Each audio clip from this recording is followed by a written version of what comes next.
Just go to sleep, Donald. Just a complete and utter maniac. All throughout the night, post after post, attacking ABC, saying, I'm going to sue you if you keep talking about Qatar. I'm going to sue you. Stop talking about the plane. You've got Donald Trump also making posts accusing Hillary Clinton of like murder in these weird conspiracy videos that he's posting. Not to mention earlier in the day, Donald Trump was attacking Walmart. He said, Walmart's making too much money. He says, you got to eat the tariffs, Walmart. You got to eat the tariffs, China. Again, this behavior is so unhinged. I want to just go through what's going down here. And all of this is taking place as a new poll was just released showing Donald Trump's approval is underwater in basically every major category. And when you start talking about the economy and foreign policy and tariffs, American people, Democrats, Republicans, independents, hate this guy. It's the latest polling from a company, an organization called Strength in Numbers Verisight. And when you go through specific policy areas, he has a net minus 32-point rating on prices and inflations, a minus 17-point net rating on jobs and the economy, a minus 21 when it comes to trade, a minus 20 on government funding, minus 17 on healthcare, on foreign policy, minus 16 points on federal government workforce, minus 15, minus 16 points. And a lot of these were areas that Republicans used to do good at. Also, Donald Trump attacking James Comey's daughter-in-law, and he calls him Coney. James Comey's daughter and son-in-law need to be relieved of their duties by the FBI. They work in the federal government. Oh, and not to mention Donald Trump posting weird, just fake AI videos of himself singing songs in front of fake crowds. I mean, this behavior is completely unhinged. I mean, you also have Ayatollah Khomeini of Iran saying the following about Donald Trump. Some of the remarks made during the U.S. president's trip to the region, to the Middle East, aren't even worth a response at all. The level of those remarks is so low that they are a source of shame for the American nation. Just think about that. You have the leader of Iran acting like a moral authority, saying that I don't even need to respond to what Trump is saying. He so shamed the United States of America. It is just so utterly embarrassing for America right now.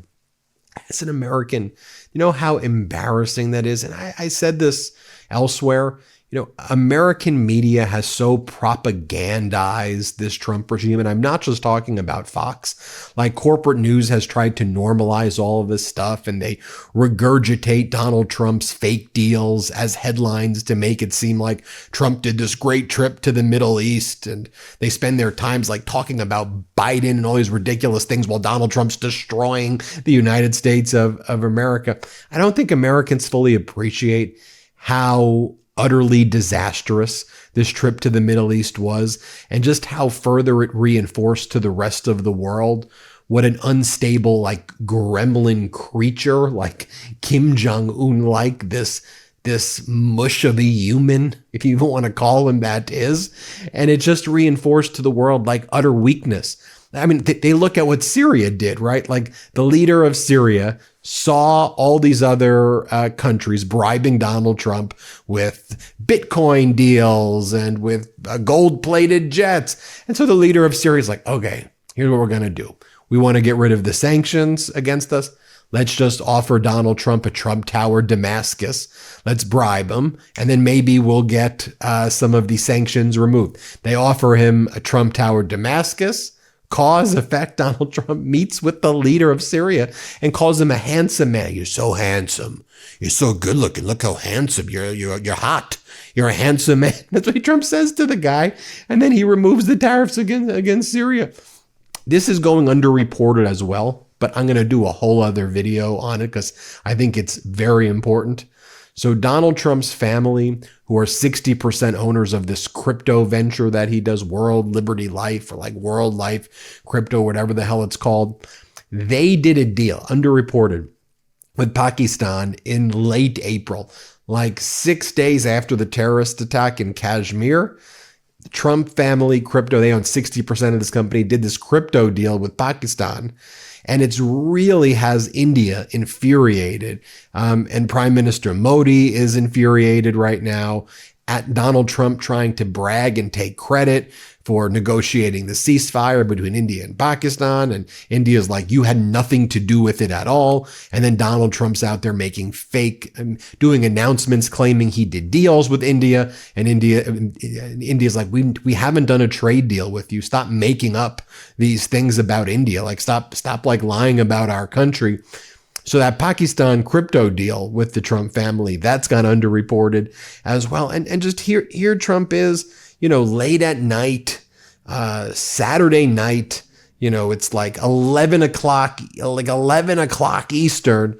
Why doesn't Chairman Bob Iger do something about ABC fake news, especially since I just won a $16 million based on the fake and defamatory reporting of little George Slopadopoulos. He was given warnings, but just couldn't be restrained by management. Now I see they are at it again, and I've given these sleazebags fair warning. The wonderful country of Qatar, after agreeing to invest more than $1.4 trillion in the United States of America, deserves much better than the misleading fake news. Everyone, including their lawyers, has been told that ABC must not say that Qatar is giving me a free Boeing 747 airplane, because they are not. Instead, and as fake news ABC fully knows, this highly respected country is donating the plan to the United States Air Force. By the way, do you notice how the deal went from $1.2 trillion to $1.4 trillion? The entire annual GDP of Qatar is $200 billion, okay?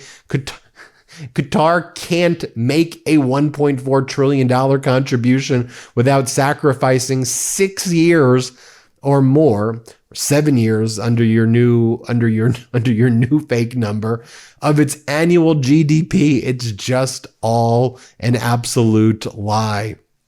And this is why you can't settle with Trump. If you give him an inch, he takes your life. He is an extorter, like quite literally. He's a felon. He is a fraud. He is a sex abuser. That's who he is. He's been found liable for sexual abuse. He's a bankrupter. You don't do deals with this guy. You can't. He's a crook. He literally is a criminal. You're going to go do deals with criminals and then go, oh my God, I got screwed by the felon.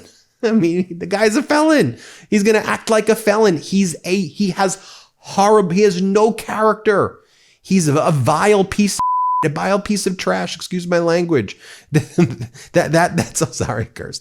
That's all. I mean, that's who he is. That's who his history is. You can't trust somebody like that. And just take a look at this. You've got him posting weird videos of himself playing piano, and what the hell is he doing? I like Jonah Goldberg, who wrote this when Donald Trump was saying Walmart needs to stop blaming tariffs for raising its prices, and they need to eat the tariffs. Jonah Goldberg goes, I'm old enough to remember, because I'm not a newborn infant, when Trump said tariffs were paid by other countries. How can Walmart eat tariffs when they're not already eaten by other countries? You want to see real diplomacy? You want to see what's really going down in the rest of the world? Here you have President Zelensky and Canadian Prime Minister Mark Carney discussing new sanctions targeting Russia's energy sector and shadow fleet. Quote, the priority is pushing Russia toward real steps to end the war, Zelensky said after the meeting. And Zelensky and Carney discussed new pressure mechanisms on Russia during meeting in Rome. That's what the adults are doing. While Donald Trump's out there whining like a little petulant baby, no offense to petulant babies who behave far more maturely than this. This is what real leaders are doing now. Want to want to share with you this as well. Spencer Kimian pointed this out. American companies going to Europe to raise euros because it's more stable, easier, and cheaper to borrow in Frankfurt than in New York. Welcome to the upside down. U.S. companies are now tapping Europe's debt market at a record pace, attracted by lower borrowing costs on the continent and the chance to diversify their sources of funding, and uncertainty over Donald Trump's tariffs triggers big market swings. Strong demand from European debt investors has allowed U.S. non-financial companies to borrow 40 billion euros in so-called reverse Yankee deals, in which U.S. groups raise money in the euro-dominated bond market. As of May 9th, according to Bank of America data, new deals worth multiple billions of euros have been priced since then. So if you're wondering the ramifications of Donald Trump's behavior, as lots of top financial people have said, as I've said, Donald Trump has destroyed the American brand. He's destroyed this idea that America is the stable place where you put your money. It isn't anymore. So companies are looking elsewhere right now. Moody's, the credit agency that's been around since 1917, I reported on this yesterday, downgraded the United States credit score. It's the first time it's been downgraded since 1917. They didn't downgrade the U.S. credit score through the world wars, through great recessions, through great depressions. Now it's been downgraded because of Donald Trump's despicable behavior. That's why. That's what's going down right there. A few other things I want to point out. I think it's important to discuss. One of them is horrific storms. And I'm going to do a whole other video on this. Horrific storms in Kentucky, Missouri, Indiana, Illinois. Donald Trump's not mentioning at all. You haven't heard him post one thing about it. Over 16 Americans have died in these horrific storms. And one of the things we're learning is that the storm forecasting was compromised by DOJ's firings at the National Oceanic and Atmospheric Agencies and the Weather Service, the National Weather Service, NWS. They didn't have the staff to even let people know about how bad these storms were going to be before. Horrible stuff. And Donald Trump's not even acknowledging it. Another factor, you know about the situation in the airports right now with air traffic control in multiple airports losing sight of their radar for minutes on end. We've seen it happen in Denver. We're seeing it happen in Newark. We're seeing it happen in other airports. And we're going to learn about more airports over the coming weeks. We know that. But now in Newark, there's also a measles outbreak. So Newark Airport under the Trump regime, come for the near-death flight experiences and delays, stay for measles. And RFK Jr. will tell you that he thinks that he's not sure if you should even get vaccinated for it. Of course you should. What a ridiculous kakistocracy. What a ridiculous regime. Let me play this video of Democratic Congressmember Jamie Raskin to play us out. I want you to hear what he has to say. Let's play it. We're building a new Air Force One, and we have an Air Force One.